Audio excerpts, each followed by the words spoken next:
Welcome back to What Arty Noobs with General Disturbance, and this is an AMX 13 F3AM, the Tier 6 French SPG, and we're on the south spawn of Malinovka. Now the commander of this vehicle is the Bassman from Hell, and you've seen a few of his other replays where he's played the Bishop. This time he's playing the Frenchie.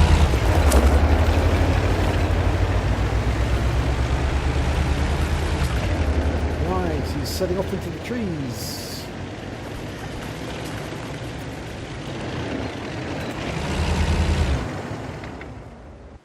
And this is a replay from some time ago. It's a 9.20 game, so it's fairly recent.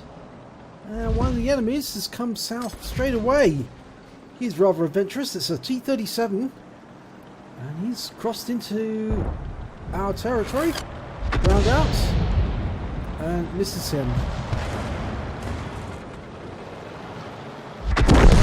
Oh, now that explosion was from a 4257 AMX 13 F3 killing a 4257, but one of our team has already drowned a 5916. I don't know if that was intentional or not. I think we'll have to run the replay back and see exactly if that was the case.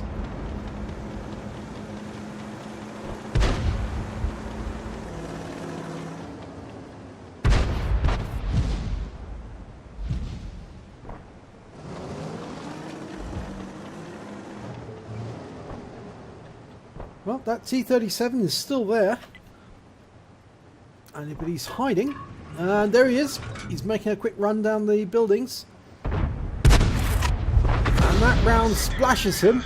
29 hit points.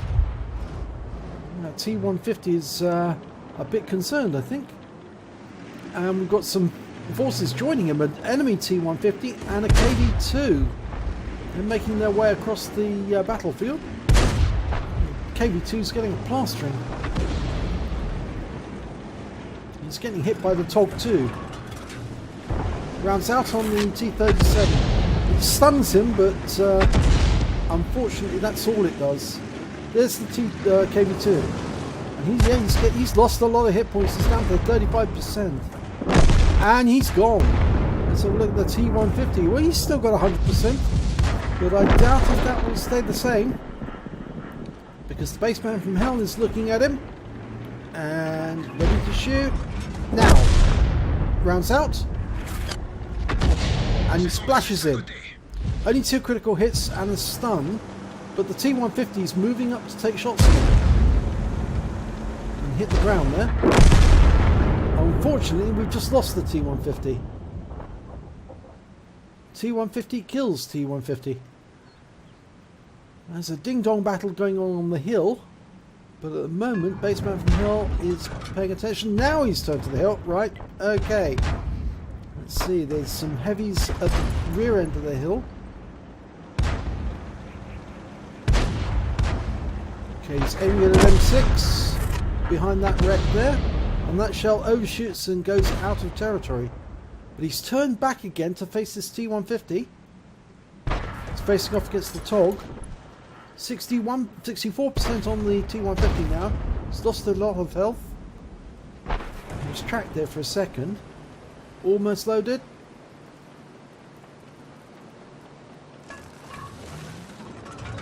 Okay, we're ready to shoot. Dial it in and rounds out. And it gets a hit. But we don't know how much. Meanwhile, up on the hill, the enemy seems to have conquered the hill, and all we've got is one STRB behind a rock, holding out. Now, Bassman from Hell's going it back to the south again, to the other side. VK3601. It's making its way into the enemy area, the rear area, and the TOG is having a jolly good go at him. And that was just too short, too shallow. But the TOG manages to get a shot in, kill shot. But we've got another tank further along. It's a Hellcat. And he's now taking shots at the TOG. And he's getting hit by the TOG. And he's pulled away. Now there's nothing between the enemy on the hill and the baseman from hell. So he's going to have to move.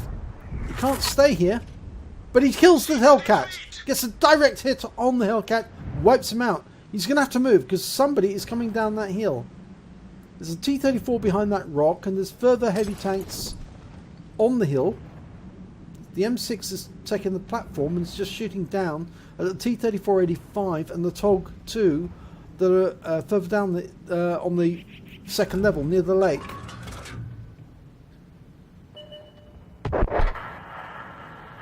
Yeah, we just lost the TOG-2 on the second level, on the hill, at E7.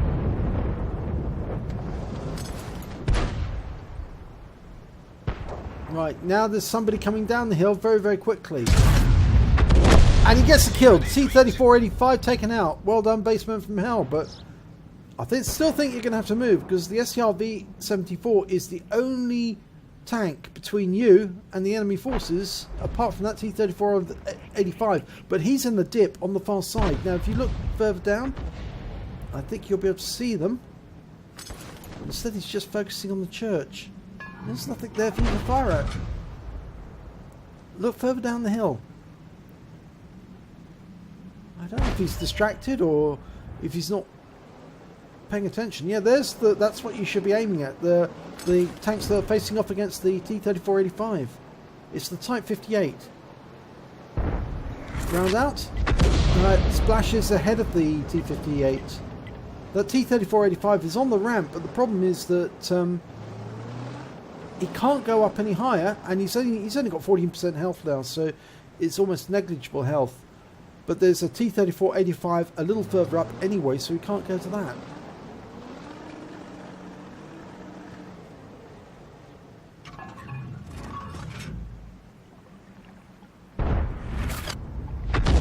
Another round goes in, but the Type 58 is totally unsighted, so there's nothing he can do. And I think that's the M6 coming down the hill rather rapidly. He's only got 16% health, but I think the baseman from hell is going to have to move. No, this SDRV, the Spitfire 74 helps him out, but unfortunately the Spitfire 74 has just been taken out. So there's nobody now between him and the top of the hill. And the T-150 is taken out, and so's the TOG-2.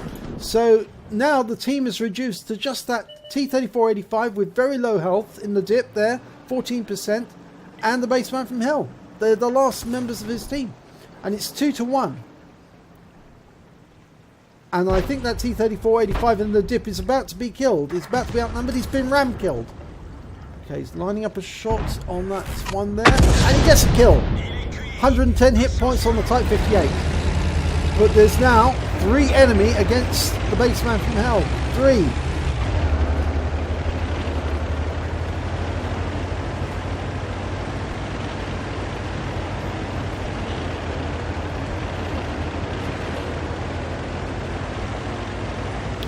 The good thing about the AMX 13F3 is it's pretty fast. So my advice to the baseman from hell right now is to keep moving.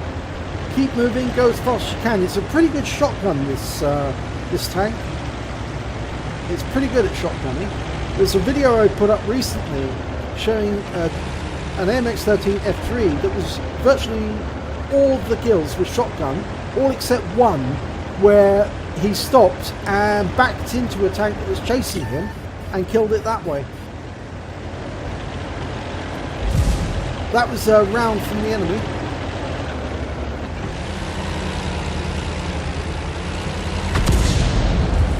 That, I think, was the enemy Arty, the AMX 13 F3 on the enemy side.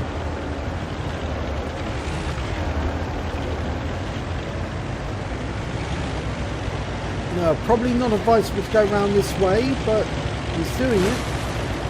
It's going to have to go up here because you can't go in that dip. It's too deep. You will drown. I've seen people drown in that. I've drowned in it myself actually as well. Can't go in that dip there, not easily. Okay, he's taking the dip there for protection.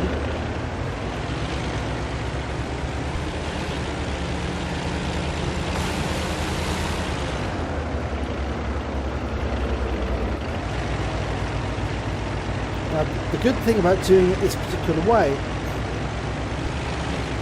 is that the enemy can't be certain where he's got to.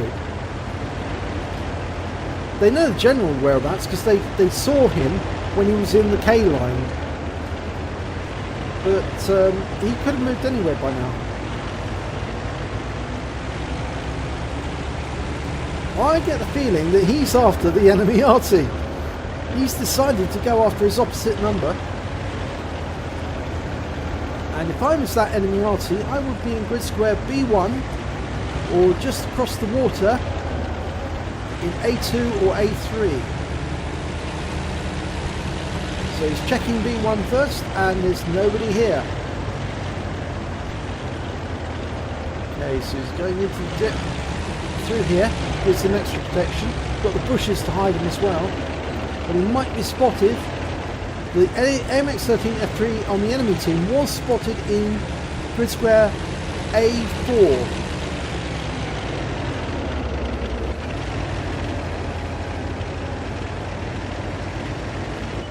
There he is, and he's been seen, and the AMX is going at him face to face, and he's missed. Oh no! Cross, that's it, go sideways across him. It forces him to keep re-aiming, and that's going to throw his aim off. They're both reloading. Well, one's reloading, sorry. Unfortunately, it's too close, but he misses, which means you'll get the reload first. The baseman's going to get the first reload. So long as he can turn faster than the other one, he can shotgun him. Go on, do it now! Now! And he does! Well done! Oh, but he's been hit by the enemy. T-34. They know where he is, but he isn't reloaded yet. So he has to run.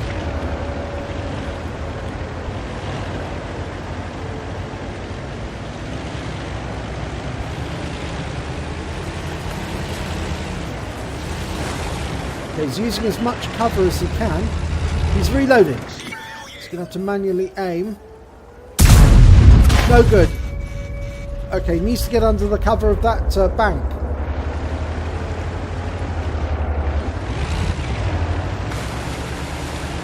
He's just too close to that T-3485. This is going to be very inevitable. And yes, it's a RAM kill. But he's killed the T-3485. They both died together at the same time, which means he gets another kill out of this. Let's have a look at the end of battle stats. And it's a third class tanker for the baseman from hell in the AMX 13 F3 AM. He also picked up a bruiser medal for getting at least 5 critical hits, crew incapacitations or module damage, and that he got 15. And he gets a fighter badge because he managed to get at least 4 kills. In fact, he got 5, and he got an eye for an eye, because he killed the T-3485 who rammed him, but the T-34 also killed him. So they killed each other in the same action. Okay, if we look at the team scores, he came 4th on damage with 1,227 hit points. He came top on kills with 5, and he came 3rd when it came to base XP of 475. He fired 16 rounds, got 4 direct hits, 4 penetrations, 6 splash, damage of 1,227 hit points, of which 924 were at more than 300 meters. He received 2 hits, 2 penetrations, both from the T-3485. He damaged 7 enemy vehicles, killed 5, and he caused 6 stuns. On a premium account, he earned 24,230 credits, but after repair and ammunition resupply, he only takes home 6,542 credits. He received 713 XP, and that's all he took away because there was no multipliers. So nice try. Towards the end, it was getting quite exciting, the fact that you actually managed to kill the enemy Arty. One thing I would suggest though, and this may be a bit of a help, I've often found that when you're in a shotgun situation and the enemy is far enough away, like the AMX was when you finally did fire at him, it can be advisable to get a lot closer before you fire, because it will throw the enemy off. If you are coming towards them really, really fast, it might throw the enemy off. It might make them fire prematurely, and the shell might go over you. Of course, the enemy might get the first shot in, it might hit you, but the closer you are to your enemy when you fire it in a shotgun, the more likely you're going to hit them, and the steadier you are. So if you've let the aim settle, the more likely you're going to hit them. If they're going or cutting across you, that is going, forcing them to change their angular momentum, that is turn, it's going to cause their reticule to bloom, and that's going to cause them to miss as well. The only difference in that is if you've got a 155mm gun and they are really close to you, even if you are turning and the gun's not directly pointed at them, when you fire, you'll probably hit them with splash, and that might be enough to kill them. So it's just a few tips there on when you're shotgunning. I think I ought to hold classes on it sometime to teach people what to do and what not to do, because I've been shotgunned and I've shotgunned other people more than enough times to know what's the right thing and what's the wrong thing. If you enjoyed this replay, please do give it a like and do subscribe to our channel, and hopefully I'll see you in the next replay.